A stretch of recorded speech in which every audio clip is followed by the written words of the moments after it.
Since the days of Isaac Newton, we have structured modern society around a staggering proposition: scientific determinism. It is the belief that the physical universe, human behavior, and the global economy operate like pristine, highly predictable clocks. If we simply gather enough data, the thinking goes, we can predict every outcome.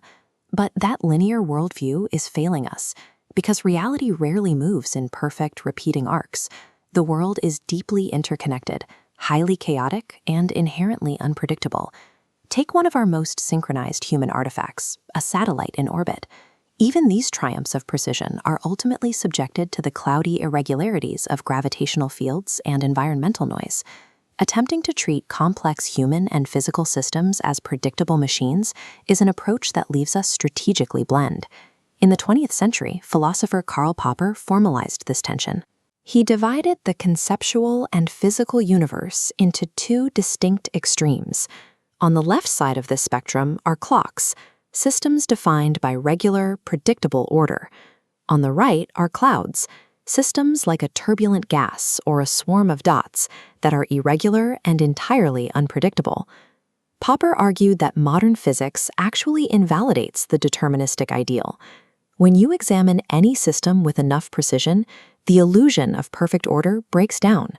All clocks are essentially clouds.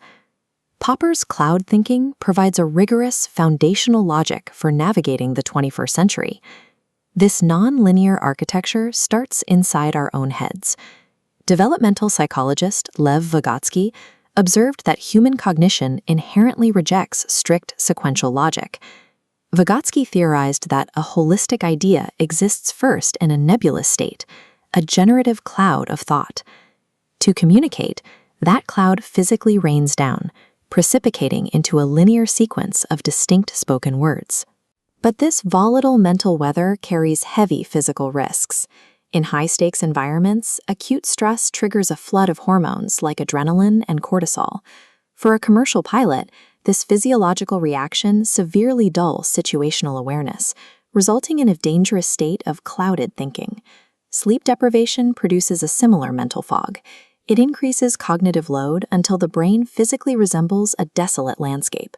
Neural connections dry up and crumble into dust, destroying our ability to process information efficiently.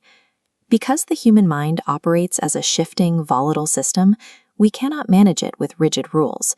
We have to develop plastic controls, flexible, feedback-oriented strategies that help us navigate our own internal uncertainty. This shift from rigid rules to flexible systems is also restructuring the global economy. Traditional corporate IT relied on a linear model. Work was passed sequentially, like a baton, between entirely isolated networking, security, and development teams. This line chart tracks the rapid expansion of the global cloud infrastructure market. We are watching physical, localized servers rapidly transition to distributed environments, driving the market to cross the $1 trillion threshold by 2026. The modern, cloud-native approach intentionally collapses these linear silos into a single, integrated stack, managed entirely by automation rather than manual handoffs. Companies can no longer rely on the illusion of highly predictable, multi-year plans. Economic survival requires adopting the agility and indeterminacy of the cloud. The ultimate frontier of this connectivity exists at the intersection of biology and data, the human-brain-cloud interface. To achieve this, researchers envision utilizing neuro-nanorobotics. These microscopic devices are designed to navigate the human bloodstream and physically cross the blood-brain barrier. This schematic details a single neuron populated by 3 distinct species of nanorobots.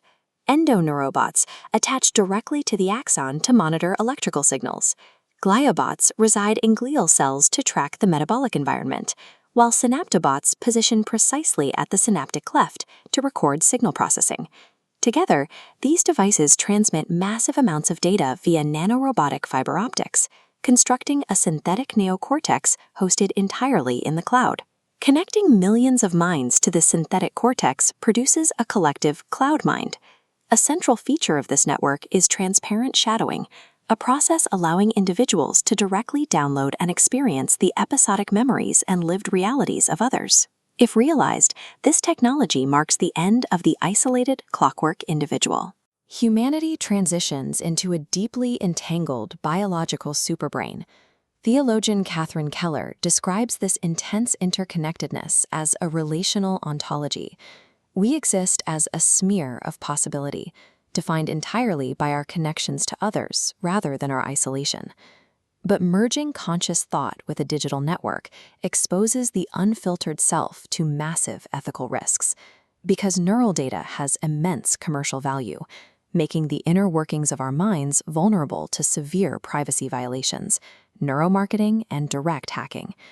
This creates a terrifying responsibility gap. If external signals can induce desires or intentions inside the brain, it becomes impossible to know if a thought originated from your own free will or from the network. Without extreme caution, integrating our brains into the cloud risks entirely subverting human agency.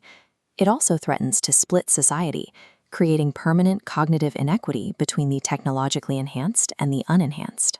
To protect ourselves, researchers are exploring decentralized Web 3.0 platforms. By distributing the infrastructure, individuals can retain absolute, tamper-proof ownership over their own neural data. Ownership alone isn't enough. We also need the literacy to understand the systems we're joining.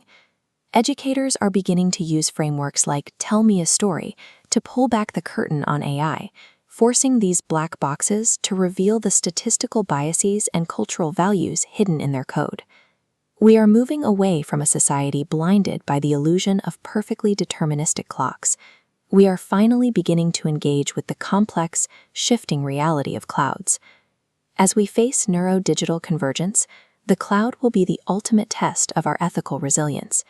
If we navigate this transition carefully, we won't dissolve into a centralized machine. Instead, this vast interconnected network will precipitate our collective self